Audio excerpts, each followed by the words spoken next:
Chapter 2. Government and Freedom. As this thing, the state, is the monster we have to contend with in these pages, it is important that we understand clearly its essential meaning. We speak of the state, or perhaps the government, or the nation, without defining too sharply these several terms. Randolph Bourne, who had a flair for illuminating such ideas with a gleam of fancy, has written the following revealing paragraph. What is the state, essentially? The more closely we examine it, the more mystical it becomes.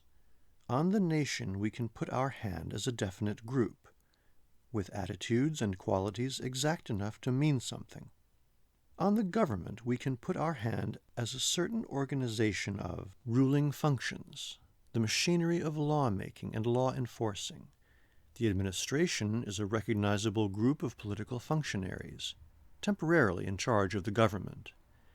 But the state stands as an idea behind them all, eternal, sanctified, and from it government and administration conceive themselves to have the breath of life.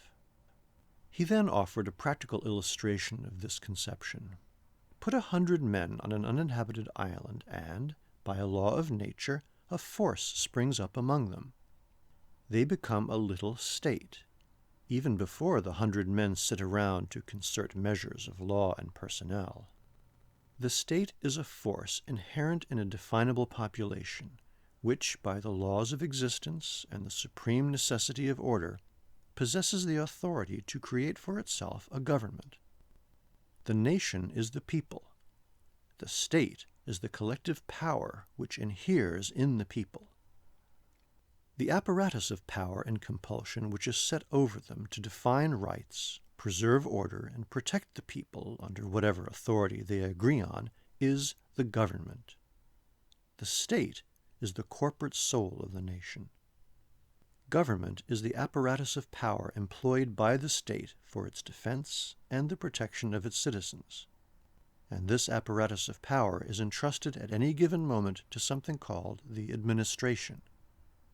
In this group of functions, we must never lose sight of the fact that this thing called government is an apparatus of power. It is the power to order and control men.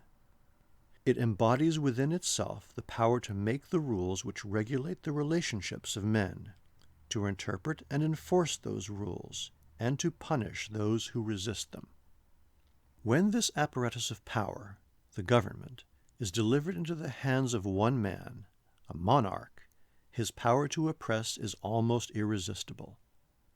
And the greater the apparatus of power deposited in his hands, the greater will be his capacity to command and enforce obedience.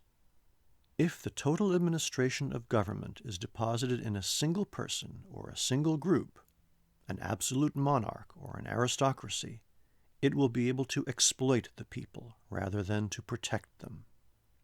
The state, therefore, as the embodiment of authority, is the ultimate source of all tyranny.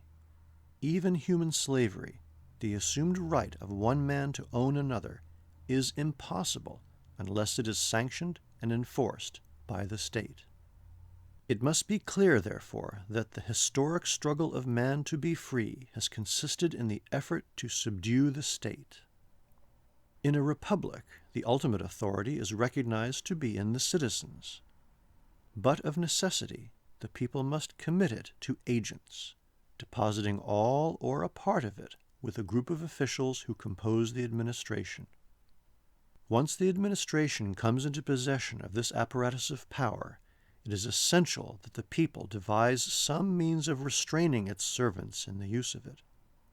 The greatest protection the people can have is the rule by which the administration is compelled to lay down its powers at stated intervals, surrendering them back into the hands of the people to get a renewal of its authority or effect a transfer to those chosen to succeed it. But it is at this moment, when the administration surrenders power back to the people, that society is exposed to its greatest risk. The authority deposited with the government and wielded by the administration may be so compulsive and irresistible that the administration may be able to control the electorate by intimidations and favors, At the moment when the administration in office must go back to the electorate for a renewal of its commission to govern, a grave danger arises for the people. During the interval in which the electorate is going through the processes of an election, the administration remains in control, and that control can be used in various ways to influence votes by favor, intimidation, or bribery.